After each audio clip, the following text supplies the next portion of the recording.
2025 లేదా 26లో డిగ్రీ లేదా బీటెక్ చదివారా? సాఫ్ట్వేర్ జాబ్ కోసం ఎదురు చూస్తున్నారా? అయితే కోడ్ జ్ఞాన్ 100 డేస్ కోర్సులో చేరండి, జాబ్ సాధించండి.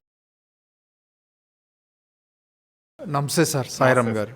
మా బాబు వాసిరెడ్డి వెంకట లీలా సాయి శ్రీకర్. ఓవరాల్ స్కోర్ 63 ఉందండి. సార్ అటెండెన్స్ అయితే 100% ఉంది. సార్ 5 జాబ్స్కి అప్లై కూడా చేశాడు ఆల్రెడీ. కొన్ని జాబ్స్కి అప్లై చేయడానికి అవైలబుల్గా ఉంది సార్, అన్నిటికీ చేయడానికి అవకాశం ఉండలేదు. అన్నిటికీ అంటే సార్ అంటే మీకు చూపిస్తాను జాబ్స్. ఇప్పుడు వీళ్ళ ప్రొఫైల్ ఉంటుంది కదండి. వాడు 2023 అయిపోయింది sir. 23 pass out. 23 passed out. 23 pass out అయితే మరి తక్కువే వస్తాయి కదా సార్. సార్ ఫ్రెషర్ పీరియడ్ అయిపోయింది కదా. అది మరి ఎలా కవర్ చేసుకొని మనం రావడానికి అవకాశం? అంటే ఇప్పుడు ఆల్రెడీ మీరు చూస్తే 5 వచ్చినాయి సార్. 23 వాళ్ళకి కూడా. 23 వాళ్ళకి సార్ 5 జాబ్స్ వచ్చినాయి. సో ఇయర్ మొత్తంలో ఒక 20-25 జాబ్స్ వస్తాయి ఇయర్ మొత్తం. ఇప్పుడు 3rd మంత్ అన్నారు కదా. అవును సార్. సో తను స్ట్రాంగ్గా సబ్జెక్ట్ నేర్చుకొని ప్రాజెక్ట్స్ ఎక్కువ చేసి అప్లై చేస్తే వచ్చింది ఇంకా క్రాక్ చేయటమే. ఇప్పుడు 25-26 వాళ్ళకి అనుకోండి, ఇయర్లో మినిమం 100 కంపెనీస్ వస్తాయి. ఓకే, మీరు చెప్తుంది 23 ఫాస్ట్ అవుట్. 23 అన్నప్పుడు చాలా తక్కువ ఉంటాయి సార్. ఇయర్ మొత్తం మీద 25-30 దాకా వస్తాయి మ్యాక్స్. సో తను టైం వేస్ట్ చేయకుండా ఇప్పుడు ఆల్రెడీ 5 జాబ్స్ వచ్చినాయి సార్. ఇంటర్వ్యూకి వెళ్ళినప్పుడు ఇప్పుడు ఇది చూడండి, ఇక్కడ 3 కంపెనీస్. అబేరామ్ ఇది అయిపోయింది నిన్న ఫైనల్ సెలక్షన్. మొత్తం 7 మెంబర్స్ 8 మెంబర్స్ సెలెక్ట్ అయ్యారు ఈ కంపెనీలో. ఏ కంపెనీ సార్? అబేరామ్ అండి. ఓకే, దీంట్లో రిజెక్షన్ అయిపోయింది. తర్వాత ఎంటార్ ప్రైవేట్ లిమిటెడ్, ఇది రిజెక్షన్ వచ్చేసింది. సో తను అడగాలి సార్ ఎక్కడ మిస్ అవుతుంది.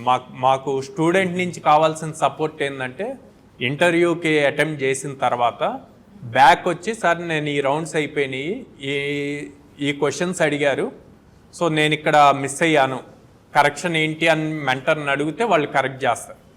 అట్లా కాకుండా ఇంటర్వ్యూకి వెళ్ళేసి కామ్గా ఉన్నారనుకోండి, మేము ఏం చేయలేం కదా. వాళ్ళు మా దగ్గర ఈ మిస్టేక్స్ జరిగినాయి, సో ఈ పాయింట్లో నేను ఆన్సర్ చేయలేకపోయాను అని బ్యాక్ వచ్చి మళ్ళీ మెంటర్ని అడిగితే వాళ్ళు ఏం చెప్పాలి ఏంటి అన్నది చెప్తారు. అప్పుడు మళ్ళీ నెక్స్ట్ టైం ఇంటర్వ్యూకి వెళ్ళినప్పుడు ఆ క్వశ్చన్స్ అడిగినా కాన్ఫిడెంట్గా ఆన్సర్ చేయడానికి ఉంటుంది. సో తను ఇంకా ప్రిపేర్ అవ్వాలండి. ప్రిపేర్ అయ్యి ఇప్పుడు already people tech round 1 screening అయింది, దాంట్లో సెలెక్ట్ అయ్యాడు. చూద్దాం, మీకు రిపోర్ట్ వస్తుంది కదా. వస్తుంది సార్. ఇప్పుడు ఈ రిపోర్ట్లో జాబ్స్ రిలేటెడ్ రావట్లేదు ఇన్ఫర్మేషన్. ఇప్పుడు ఇది చూస్తే ఇవన్నీ జూలైలోనే 5 కంపెనీలు వచ్చినాయి సార్. ఇక్కడ డేట్స్ ఉన్నాయి చూడండి, డేట్ పోస్టెడ్ 2023 అంటున్నారు. అవును సార్.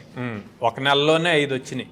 సో ఎన్ని వచ్చినాయి అన్నదానికన్నా సార్ జాబ్ ఆపర్చునిటీ వచ్చినప్పుడు మనం ఎంత రెడీగా ఉన్నాము అన్నది ఇంపార్టెంట్.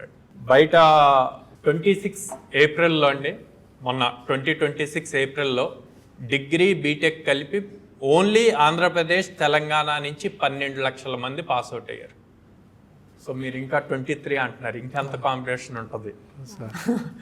సో అందుకే ఎన్ని ఈ పక్కన పెట్టేసి వీటికన్నా కూడా ఇప్పుడు ఇందాక మీకు స్కోర్ చూపించాను, ఇవాళ రిపోర్ట్ వచ్చిందండి.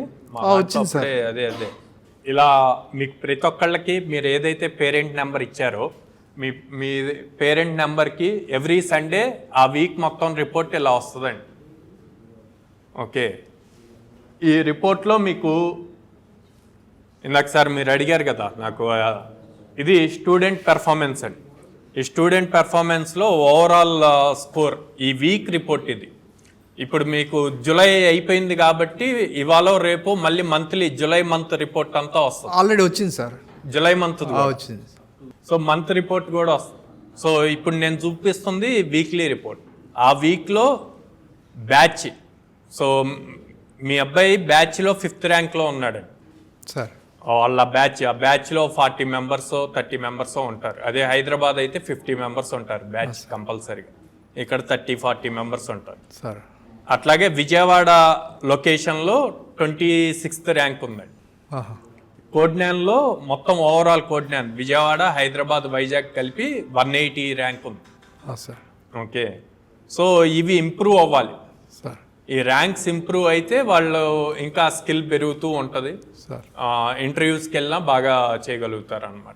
సార్ ఇప్పుడు ఆ పేరెంట్ పాయింట్లో నుంచి నేను ఒకటి అడుగుతున్నాను సార్. అంటే 2023 బ్యాచ్ ఉన్న వాళ్ళు చాలా మంది ఉంటారు. అంటే ఫ్రెషర్సే ఉండాల్సిన అవసరం లేదు. కొంతమందికి ఏంటంటే కెరీర్ గ్యాప్ వచ్చేస్తుంది. అవును. ఆ కెరీర్ గ్యాప్ని ఇండస్ట్రీస్ అసలు ఏ విధంగా తీసుకుంటాయి? ఎందుకంటే మీ దగ్గరకు వచ్చేటువంటి ఇప్పుడు అబ్బాయికి 5 అవకాశాలు వచ్చాయి, 5 జాబ్లు వచ్చాయి. అవును. డెఫినెట్లీ ఏం జరిగింది ఏంటని అడుగుతారు. సో పిల్లలు ఆ పాయింట్లో ఉన్నప్పుడు లేదా కొంతమంది కెరీర్ గ్యాప్ వచ్చినటువంటి వాళ్ళు కోడ్డానికి వస్తే ఏం జరుగుతుంది? సార్ సాఫ్ట్వేర్ ఇండస్ట్రీలో బేసిక్గా ఎంఎన్సి కంపెనీస్ కాకుండా, ఎంఎన్సి అంటే మనం రెగ్యులర్గానే TCS, Infosys, Wipro, Cognizant, Accenture ఇవి కాకుండా రిమైనింగ్ కంపెనీస్ వాళ్ళు మేజర్ చూసేది స్కిల్ అండి.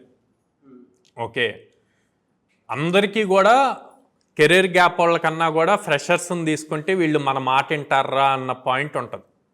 ఓకే, కెరీర్ గ్యాప్ వచ్చిన వాళ్ళకి అట్లా అని చెప్పి ఆపర్చునిటీస్ లేవా అంటే మీకు లైవ్ ప్రాక్టికల్ చూపించాను.